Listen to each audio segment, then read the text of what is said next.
am Yusuf Mohammed Hamid Abu Musa, 7 years old.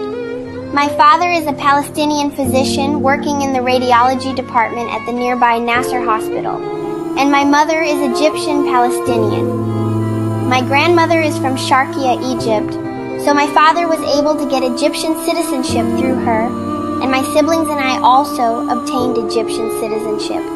I have a sister named Judy and a brother named Hamid. I'm the youngest. On October 15th, there was shelling by the Israeli occupation forces on the Nur al-Shams refugee camp inside Tulkarm city in the West Bank. My dad was working a 24-hour shift in the emergency department. Before he left, I called for him, my mom, and my siblings. I told them I wanted a family hug for us all to stand together and hug each other. Dad went off to work, and 2 hours later, we heard the sound of shelling. Our house wasn't very far, and Dad started asking where the shelling was coming from, saying he could hear it was close. He called my mom, but she didn't answer. He called again, and when she picked up, he heard screaming. Dad lost his nerves and ran to the emergency room. As soon as he arrived, he could hear my mom's and brother Hamid's voices screaming. Dad tried to calm them and make sure they and his brother's kids were okay. Then he asked my mom, "Where is Yusuf?" She said she didn't know where I was.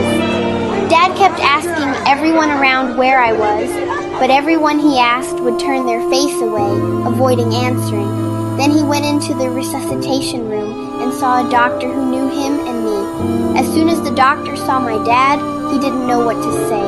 Dad lost his nerves again and kept running around asking, "Where is Yusuf?" My mom had stopped too, and they were all saying, "Yusuf is 7 years old. His is a white sweet boy with curly hair." There was a photographer taking pictures of the injuries and events. He opened his camera and started showing my mom and dad the photos until my dad recognized me from my clothes in one of them.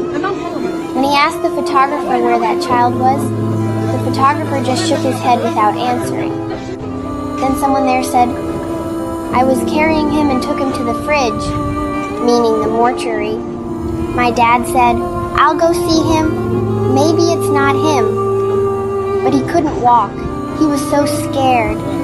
When he got there, he saw his colleagues looking at him sadly, and they helped him into the mortuary.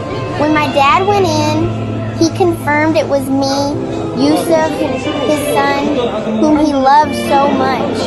When he looked at me, he felt like he was dying. He also found my older cousin, just 2 years older than me, and another older cousin, and his sister-in-law, whose husband couldn't recognize her because she was just body parts.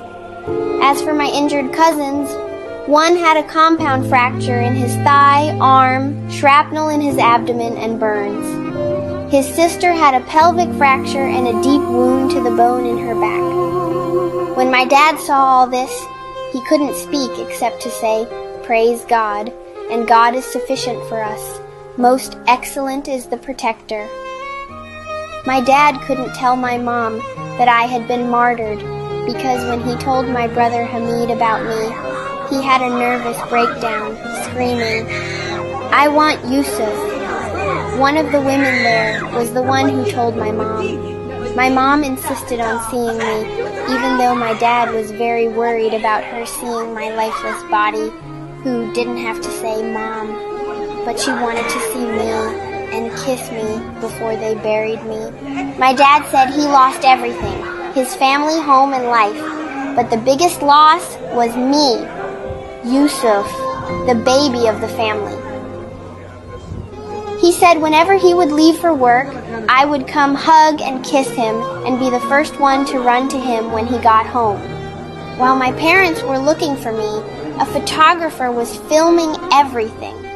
When he posted the video, the whole world grieved for me and many people cried. They said this was impossible to be just a movie that could win an Oscar because nothing in the real world could break hearts like what we're seeing. My mom and dad loved me so much. They said I was the light of the home, and now the home was extinguished, and the home was no more. They commended me to God as one of the martyrs. May God have mercy on all our martyrs, and God willing, we will be birds in paradise. God is sufficient for us. The most excellent is the protector. My heart breaks to share this brutality taking place in Gaza and ethnic cleansing across Palestine. If your heart breaks too, contribute to stop this genocide.